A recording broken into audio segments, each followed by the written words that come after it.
Okay, if you work in the pharma industry, you know this feeling. It's that huge sigh of relief when you finally close a massive CAPA, a corrective and preventative action. The paperwork's filed, the system's updated. But does that actually mean the problem is gone for good? And that's really the big question we need to wrestle with, isn't it? It is so easy to pop the champagne, metaphorically speaking, when you hit that closed status. You met your deadline, you check the box. But let's be honest with ourselves. Did we really solve the problem, or did we just finish the paperwork? Because here's the thing. Closing that document doesn't mean the story's over. Not by a long shot. You see, within your whole quality management system, that entire web of processes that keeps products safe, shutting a file is really just one little step. The real test? Well, that's still to come. And that test usually comes in the form of a regulatory authority, right? When an auditor comes in and starts looking at your system, they're not just scanning for signatures and dates. They are laser focused on one thing: results. They want to know, point blank, did the actions you took actually fix the issue permanently? This leads us straight to the heart of the matter, a concept that regulators and frankly your own quality system should be obsessed with: CAPA effectiveness. And no, this isn't just some corporate jargon. It's the absolute bedrock of a healthy, functioning quality management system. The secret is right there in the definition. It's not about verifying that you did something. It's about verifying you eliminated the true root cause and, this is the most important part, prevented the problem from ever coming back. You know, it's the difference between just patching a leak and actually replacing the faulty pipe. So how in the world do you actually do that? How do you prove that your fix actually worked? Well, it's not about crossing your fingers and hoping for the best. It takes a real plan with solid, concrete ways to verify the outcome. Let's dig into a few practical steps. These are your boots-on-the-ground checks.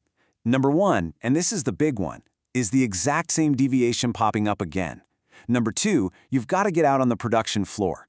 Are people actually following that new SOP you wrote, or did they slide back into old habits?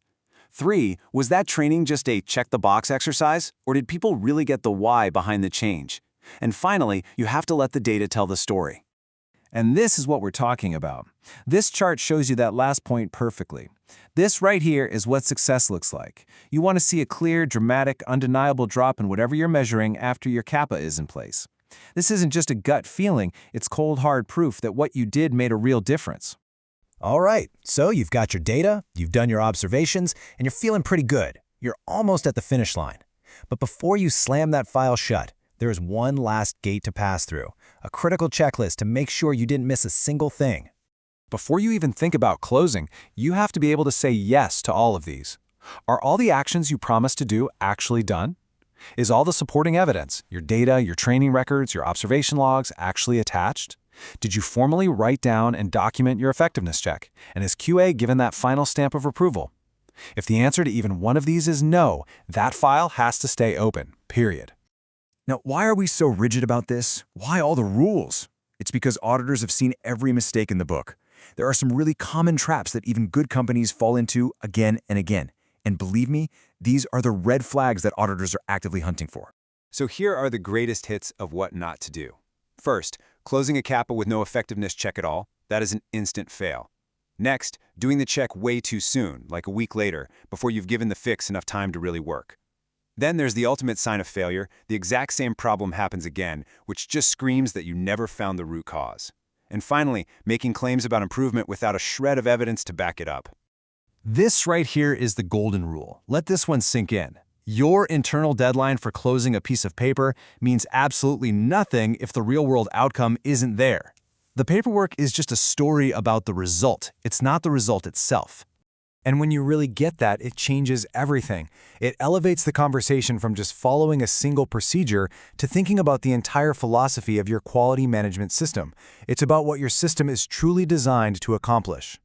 Just look at this contrast. It says it all. A weak system is all about the process. It's about hitting deadlines, closing tickets, and getting things off your plate. But that just leads to rework and risk. A truly strong QMS, it's driven by outcomes. Its goal isn't just to close a CAPA. Its goal is to make absolutely sure that problem is gone forever, which ultimately protects patients and the business. So this is the real definition of done.